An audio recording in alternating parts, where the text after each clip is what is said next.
how do you do this with someone you're very close to? Very carefully. I.e. my husband, who is going through a really difficult time at his work, without him saying, "Oh, you're doing that to me." That's the first. When I first learned hypnosis, he says, "Oh, try me." Oh, good, all right, you know. And he I thought I was going, and then he came out and he says, "Ha, got you."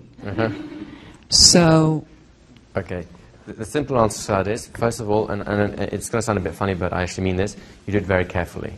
Because, you know, there's some things, some places you don't want to go inside the minds of someone you're really close to, because it'll alter the relationship in a way that won't go back again. So that's the first caveat.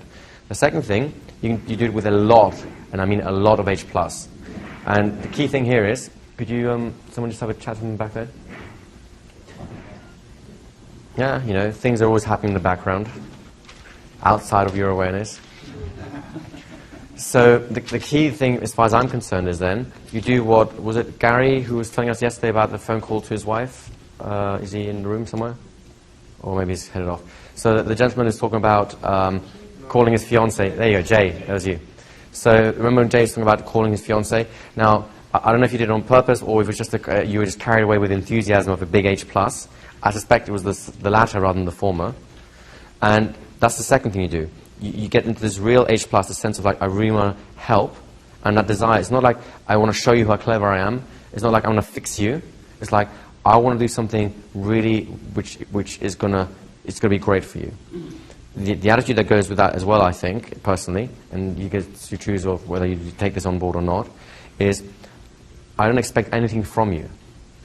I want something for you, but I don't expect it from you. So I'm not trying to get something out of you. It's more, I'm trying to give you a gift, and if you don't want it, that's okay. It's your choice entirely. And this, I think, happens a lot with relationships, you know, not just, you know, personal in terms of husband and wife, but friendships and parents, stuff like that. We try to fix people, and that often is the bit that causes the barrier in the first place. Because people don't want to be fixed. It's like, I'm perfectly happy this way. Just stop making me the person you want me to be rather than let me be who I am, right? So that's going to be part of that H+. It's like, I'm offering this to you rather than taking it from you. And the next thing I'd say is, if he doesn't officially want to do it, if you're just listening to like, tell me about your problems, honey, let's talk about it type thing, that's what people do, right? Then go for, this is where the regular language pattern type things really don't serve you well. Go for a really mild version of the language patterns, almost like, well, you know, shifting the attention, but in a really mild way. So, you know, let me just get it straight. When your boss is doing this, and this is happening, and this is happening, you're feeling this way. Now, what about this, right? So, you know, it's difficult for me to create. This is where I get stuck in giving examples. It's really hard for me to give examples unless I actually have something happening, because I don't know what I'm doing, right? So I need something to actually be able to do it. But let's say, you know, his boss is really ragging on him, and then you can say, well, you know, how ragged is your boss? You know, how ragged is he when he looks at you that way? That's a pretty ragged thing to do. That was a really mild shift, right? Now, he might think you're just making a joke and a laugh, but you know that it's not just a joke, it's also a mind-bending language thing. And at that point, when he's laughing, is that a resource space? Sure. So it says, oh, you know, I'm glad you still got your sense of humor. He goes, yeah, that's kind of funny. So how, you know, how's he look now? How's the whole thing looking to you now? It's like, you know, thanks, honey. It feels, it's not such a big deal anymore. Do you see how you're doing it very gently, non-invasive, I think is the word. You're doing non-invasively, massive H+, and the key thing is, don't expect something from them. Do it in a gentle way, so that if they want to feel upset, then hey, you know, there's sometimes when the world treats me like shit, I want to feel upset, and no one's going to change my mind. Oh, don't you think about that? Do you see where I'm going with this, right? I think one great distinction you just made there is oftentimes when we're working with people that we're really close to, we have outcomes that we want for them, whereas when we're working with clients, it's easy to just be, you know, particularly here where it's people that we don't know and we won't see again, very easy to be present and think, what can I do for them as Exactly. opposed to what do I want for them. Exactly. And, I mean, And that's, big distinction. and that's the key thing. It goes right back to what we talked about right at the beginning on day one, which is you keep out of your own stuff, which is harder to do when you're in a really close relationship with someone, which is why I say you do it very carefully. Because if you get into your own stuff with it, then they'll end up responding to that rather than what you're actually working on. And have you noticed this, especially those of you who have got a significant other, you end up fighting over the fork, but it's not really the fork you're fighting over, right? It's some stupid little thing that becomes representative of something greater. It's what we do.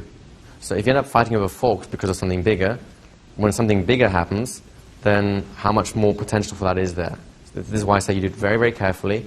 You make sure your mind is well out of your own stuff and totally into the sense of H+, and you don't want anything from them. You're not expecting something. You don't want to change them. You just want to offer them a gift, and if they like it, if it charms them, great. If it doesn't, you may change the gift until it's one. I mean, do you guys like giving gifts to people that you want or that they like? Right? So if you give someone a gift and you can see that clearly they're not really that excited, next year would you give them the same thing again? Or would you give them something you think might be more like they'd light up? That's what I'm talking about. That kind of mental attitude. Does that answer your question? When you're talking about applying pressure, you're talking about keeping the person's attention out of the problem state and out of the critical factor and into this kind of on the edge, open expectancy where something can pop. Pretty much. Is that good? That's a good description. All right. Remember, where attention goes, energy flows. Do you want their attention on the problem or on the solution? Do you want their attention on what can't be done or on what is possible? That's all it is. These are just mechanics to get you there. But the mechanics require a heart to drive it. Then you need an engine to drive it. This is not an engine. This is just a vehicle. Right? Anyone else? Guys, these are great questions. I mean, really good questions.